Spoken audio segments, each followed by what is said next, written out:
শতবাৰ্ষিকী গহপুৰত ৰাজ্যিকভাৱে অনুষ্ঠিত কনকলতা বৰুৱাৰ জন্ম জয়ন্তী অনুষ্ঠানত অংশ লৈছে মুখ্যমন্ত্ৰী ডক্টৰ হিমন্ত বিশ্ব শৰ্মাই পোনপটীয়া সম্প্ৰচাৰ কনকলতা লুইতৰ পালৰ ৰণৰংগিনী স্বদেশ মুক্তিব্ৰতা এয়া আছিল শহীদ কনকলতা বৰুৱা কালীচৰণ বৰুৱা ডাঙৰীয়াই মোক এখন পত্ৰ লিখিছিলে যে শহীদ কনকলতা বৰুৱাৰ জন্ম জয়ন্তী আমি এক সুন্দৰভাৱে আয়োজন কৰিব লাগে আৰু ইয়াক আমি পালন কৰিব লাগে সাংস্কৃতিক বিভাগক আমি দায়িত্ব দিছিলোঁ আৰু আমি সম্পূৰ্ণ এটা বৰ্ষলৈ শহীদ কনকলতা বৰুৱাৰ জন্ম জয়ন্তী পালন কৰিব বিচাৰিছোঁ এই জন্ম জয়ন্তীৰ সময়ছোৱাতে শহীদ কনকলতা বিশ্ববিদ্যালয়ৰ কামো আমি আৰম্ভ কৰিম আৰু শহীদ কনকলতা বৰুৱাৰ সমগ্ৰ বাসভৱনকে ধৰি সম্পূৰ্ণ বৰঙাবাৰী অঞ্চলত এটা 30 কোটি টকা খৰচ কৰি আমি স্মাৰক এটা নিৰ্মাণৰ বাবেও অসম চৰকাৰে সিদ্ধান্ত গ্ৰহণ কৰিছে কালীচৰণ বৰুৱা ডাঙৰীয়াই তেখেতৰ বাসভৱনটি শহীদ কনকলতা বৰুৱাৰ স্মৃতি সংৰক্ষণ কৰিবলৈ অসম চৰকাৰক আগবঢ়াবলৈ সিদ্ধান্ত লৈছে মই তেখেতকো আজিৰ এই সুন্দৰ দিনটোত অসমবাসী ৰাইজৰ হৈ ধন্যবাদ আৰু কৃতজ্ঞতা জনাইছোঁ 1924 চনৰ আজিৰ দিনটোতে গহপুৰৰ বৰঙাবাৰীত স্বদেশ প্ৰেমেৰে উদ্বেলিত বীৰাংগনা কনকলতা বৰুৱাৰ জন্ম হৈছিল তেওঁৰ পিতৃৰ নাম আছিল কৃষ্ণকান্ত বৰুৱা মাতৃৰ নাম আছিল কৰ্ণেশ্বৰী বৰুৱা কনকলতাৰ পূৰ্বপুৰুষ আহোম স্বৰ্গদেউ ৰাজসভাৰ দোলাকাষৰীয়া বৰুৱাৰ বংশধৰ বুলি জনাজাত আদিতে তেওঁলোকৰ পূৰ্বপুৰুষ শিৱসাগৰ জিলাত বসবাস কৰিছিল মানৰ আক্ৰমণৰ সময়ত তেওঁলোকৰ বংশৰ লোকে শিৱসাগৰ এৰি বৰঙাবাৰীত ঘৰ দুৱাৰ সাজি বসবাস কৰিবলৈ লৈছিল কনকলতাৰ ককা দেউতাক ঘনকান্ত বৰুৱা এজন প্ৰখ্যাত চিকাৰী ৰূপে খ্যাত আছিল তেওঁৰ পিতৃ কৃষ্ণকান্ত বৰুৱাও অঞ্চলটোৰ এজন ভাল খেতিয়ক হিচাপে জনাজাত লোক আছিল 7 বছৰ বয়সতে কনকলতাই দেশমাতৃৰ আহ্বান শুনিছিল ব্ৰিটিছৰ বিৰুদ্ধে আৰম্ভ হোৱা স্বাধীনতা সংগ্ৰামৰ বতাহজাক দৰং জিলাৰ ভিতৰুৱা অঞ্চলতো ববলৈ আৰম্ভ কৰিছিল 1931 চনৰ মে মাহৰ কলংপুৰ মৌজাৰ গমিৰি উচ্চ ইংৰাজী বিদ্যালয় প্ৰাংগণত এক বিৰাট ৰায়ত সভা অনুষ্ঠিত হৈছিল এই সভাৰ মুখ্য উদ্যোক্তা আছিল ৰূপকোঁৱৰ জ্যোতিপ্ৰসাদ আগৰৱালা আন উদ্যোক্তাসকল আছিল ৰত্নকান্ত শৰ্মা নৰেন্দ্ৰ মহন্ত বাথুৰাম ভূঞা আদি ব্যক্তিসকল এই সভাত সভাপতিত্ব কৰিছিল মাজুলীৰ গড়মূৰ সত্ৰৰ সত্ৰাধিকাৰ পিতাম্বৰ দেৱগোস্বামীয়ে মহিলা শাখাত সভাপতিত্ব কৰিছিল চন্দ্ৰপ্ৰভা শইকীয়ানীয়ে এই সভাখনে গোটেই অঞ্চলটোক আলোড়িত কৰি তুলিছিল গান্ধী ভলেণ্টিয়াৰসকলৰ সমদল কৰি কনকলতাৰ ঘৰৰ পদূলিৰ মুখেৰি আগবাঢ়ি যোৱা দৃশ্যই শিশু কনকলতাৰ হৃদয় চুই গৈছিল শৈশৱত কনকলতাই ছয়দুৱাৰৰ আগশাৰীৰ কংগ্ৰেছী নেতা আৰু তেওঁৰ মোমায়েক দেৱেন্দ্ৰনাথ বৰা আৰু যদুৰাম বৰাৰ মুখেৰি দেশে সেৱাৰ বাণী শুনিছিল ইংৰাজৰ অত্যাচাৰ ভাৰতৰ স্বাধীনতা সংগ্ৰাম মহাত্মা গান্ধী আইন অমান্য আন্দোলন দাণ্ডী যাত্ৰা আদিৰ কথাই শিশু কনকলতাৰ মন স্বদেশ প্ৰেমেৰে উজ্জীৱিত কৰি তুলিছিল 42ৰ গণ আন্দোলন আছিল ভাৰতবৰ্ষৰ স্বাধীনতা আন্দোলনৰ সৰ্বোত্তম মাইলৰ খুঁটি 1942 চনৰ 8 আগষ্টৰ বম্বেত অনুষ্ঠিত কংগ্ৰেছ অধিৱেশনত ব্ৰিটিছ অবিলম্বে ভাৰত ত্যাগৰ দাবীৰে ভাৰত ত্যাগ প্ৰস্তাৱ গৃহীত হৈছিল মহামানৱ মহাত্মা গান্ধীয়ে দেশবাসীক কৰিম নহলে মৰিম এই মহামন্ত্ৰ দিছিল আন্দোলন আৰম্ভ কৰাৰ পূৰ্বে ব্ৰিটিছ চৰকাৰে দমনমূলক ব্যৱস্থা গ্ৰহণ কৰি কংগ্ৰেছক বেআইনী সংগঠন ঘোষণা কৰিলে আৰু 9 আগষ্টৰ পুৱা মহাত্মা গান্ধীকে প্ৰমুখ্য কৰি ৰাষ্ট্ৰীয় নেতাসকলক কাৰাৰুদ্ধ কৰিলে। লগে লগে দেশবাসী আন্দোলনত জঁপিয়াই পৰিল। চাৰিওফালে হৰতাল, বিক্ষোভ, পিকেটিং আৰু ধৰ্মঘট পালন কৰা হ'ল। শান্তিপূৰ্ণ আৰু নিৰস্ত্ৰ আন্দোলনকাৰীৰ ওপৰত পুলিচৰ লাঠি চালনা আৰু গুলী চালনা আৰম্ভ হোৱাৰ ফলত আন্দোলনে হিংসাত্মক ৰূপ পৰিগ্ৰহ কৰিলে। দেশবাসীৰ লগতে অসমবাসীয়েও ব্ৰিটিছ শাসন উফৰাবলৈ 42ৰ গণ আন্দোলনত জঁপিয়াই পৰিছিল। 9 আগষ্টৰ দিনটোত বিষ্ণুৰাম মেধি, মৌলানা তয়েবুল্লাহ, হৰে কৃষ্ণ দাস, ফকৰুদ্দিন আলী আহমেদ, দেৱেশ্বৰ শৰ্মা, পদ্মধৰ চলিহা, বিজয় চন্দ্ৰ ভাগৱতী প্ৰমুখ্যে সকলো কংগ্ৰেছ নেতাক গ্ৰেপ্তাৰ কৰি এই আন্দোলনটোক মষিমূৰ কৰিবলৈ ব্ৰিটিছে চেষ্টা কৰিছিল। গোপীনাথ বৰদলৈ আৰু সিদ্ধিনাথ শৰ্মা বম্বে অধিৱেশনৰ পৰা উভতি আহোঁতে ব্ৰিটিছ প্ৰশাসনে বাটতে গ্ৰেপ্তাৰ কৰে।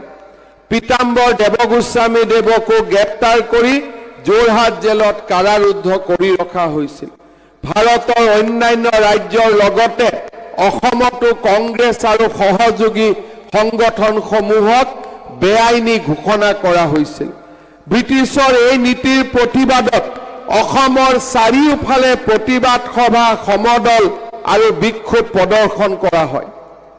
জ্যোতিপ্ৰসাদ আগৰৱালা, শংকৰ চন্দ্ৰ বৰুৱা, বিমলা প্ৰসাদ চলিহা, ব্ৰজনাথ শৰ্মা, অমীয় কুমাৰ দাস আদি নেতাসকলে আত্মগোপন কৰিলে। এই আত্মগোপনকাৰী নেতাসকলৰ দিহা পৰামৰ্শ মতে অসম প্ৰদেশ কংগ্ৰেছ কমিটিয়ে 20,000ৰো অধিক শান্তি সেনাৰে অসম স্বেচ্ছাসেৱক বাহিনী গঠন কৰিছিল। ব্ৰিটিছ চৰকাৰে এই বাহিনীকো বেআইনী বুলি ঘোষণা কৰে। ব্ৰিটিছৰ দমনমূলক কাৰ্যসূচীৰ ফলস্বৰূপে কৰবাত হিংসাৰো উদ্গীৰণ হৈছিল। ভাৰত ত্যাগ আন্দোলনত অবিভক্ত দৰং জিলাৰ জনতাই অভূতপূৰ্ব সঁহাৰি জনাইছিল। দৰং জিলাত সংগঠনৰ দায়িত্বভাৰ গ্ৰহণ কৰে পুষ্পলতা দাস আৰু জ্যোতিপ্ৰসাদ আগৰৱালাই। তেওঁলোকে গান্ধীজীৰ অহিংসা নীতিৰে আন্দোলনটো চলোৱাৰ সিদ্ধান্ত গ্ৰহণ কৰে। দৰং জিলাৰ গহপুৰ, কলাবাৰী, বিহালী, বৰঙাবাৰী, বিশ্বনাথ চাৰিআলি, চতিয়া, জামুগুৰি, ঢেকিয়াজুলি আদি ৰাইজে এই আন্দোলনত অভূতপূৰ্ব সঁহাৰি জনালে। এই আন্দোলনটোক নেতাসকলে সত্যাগ্ৰহীসকলক দুটা ভাগত বিভক্ত কৰিছিল। এটা মৃত্যু বাহিনী, আনটো শান্তি বাহিনী। 18 বছৰৰ পৰা 50 বছৰ বয়সলৈ যিসকল ব্যক্তিয়ে দেশৰ বাবে মৃত্যুকো বৰণ কৰিবলৈ ভয় নকৰিছিল তেওঁলোকক মৃত্যু বাহিনীত অন্তৰ্ভুক্ত কৰা হয়। মৃত্যু বাহিনীৰ মূল মন্ত্ৰ আছিল কৰিম অথবা মৰিম। মৃত্যু বাহিনীৰ লোকসকল অতি দৃঢ় আৰু সাহসী হোৱাৰ প্ৰয়োজন আছিল। গতিকে অতি কম সংখ্যক সদস্যহে মৃত্যু বাহিনীৰ সদস্য হ'ব পাৰিছিল। আনহাতে যিকোনো সুস্থ লোকে শান্তি বাহিনীত যোগদান কৰিব পাৰিছিল। শান্তি বাহিনীৰ মুখ্য কাম আছিল শান্তি শৃংখলা অটুট ৰখা, গঠনমূলক কামত ব্ৰতী হোৱা আৰু দুৰ্গতজনক সহায় কৰা। শান্তি বাহিনী আৰু মৃত্যু বাহিনীৰ লোকসকলক উপযুক্ত কৰি গঢ়ি তোলাৰ বাবে প্ৰশিক্ষণৰো ব্যৱস্থা কৰা হৈছিল। প্ৰতিখন থানাৰ এলেকাত প্ৰশিক্ষণ শিবিৰ পতা হৈছিল।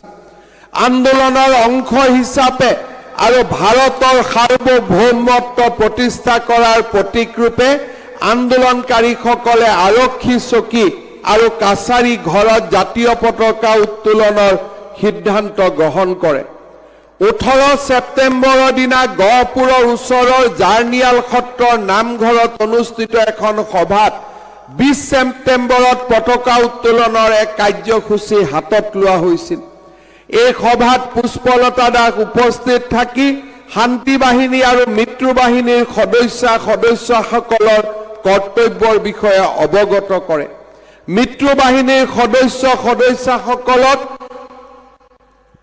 পৰিকল্পনা অনুযায়ী প্ৰথম স্থানত জাতীয় পতাকা দাঙি ধৰিব আৰু তেওঁলোকে সেই পতাকা উত্তোলন কৰিব। আৰক্ষীৰ বাধা পালেও তেওঁলোক পাছ হুকিব নোৱাৰিব।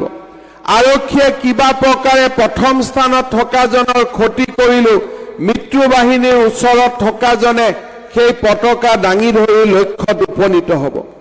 20 ছেপ্টেম্বৰত গহপুৰ থানাত পতাকা উত্তোলনৰ বাবে যোজা চলিছিল।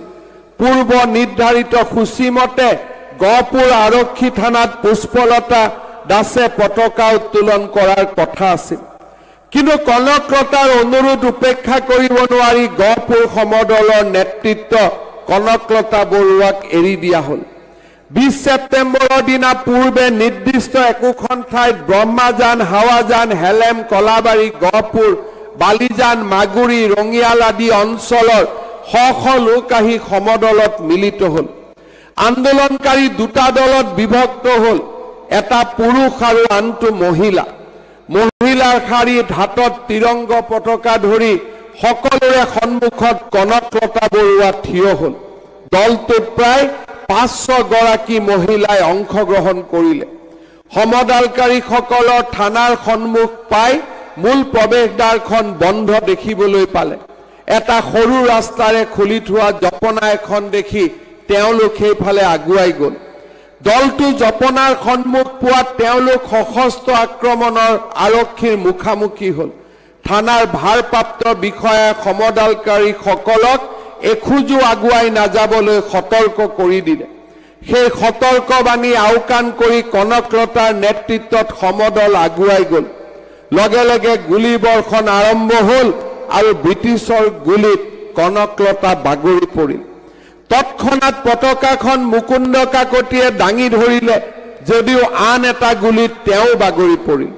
একে শাৰীত থকা হেমকান্ত বৰুৱা, বগাই কছাৰী, খৰ্গেশ্বৰ বৰুৱা, ফুলেশ্বৰ ৰাজখোৱা, ভোলানাথ ভৰালী বৰুৱা গুৰুতৰভাৱে আঘাতপ্ৰাপ্ত হ'ল।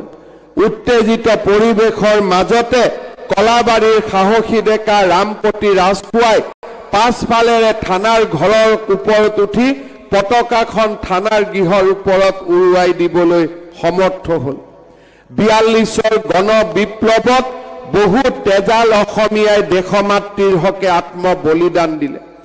এই আন্দোলনত অংশ লৈ আপোচবিহীন স্থিতি আৰু অফুৰন্ত সাহসেৰে স্বাধীনতা সংগ্ৰামক এক বিশেষ গতি প্ৰদান কৰিছিল কুশল কোঁৱৰে।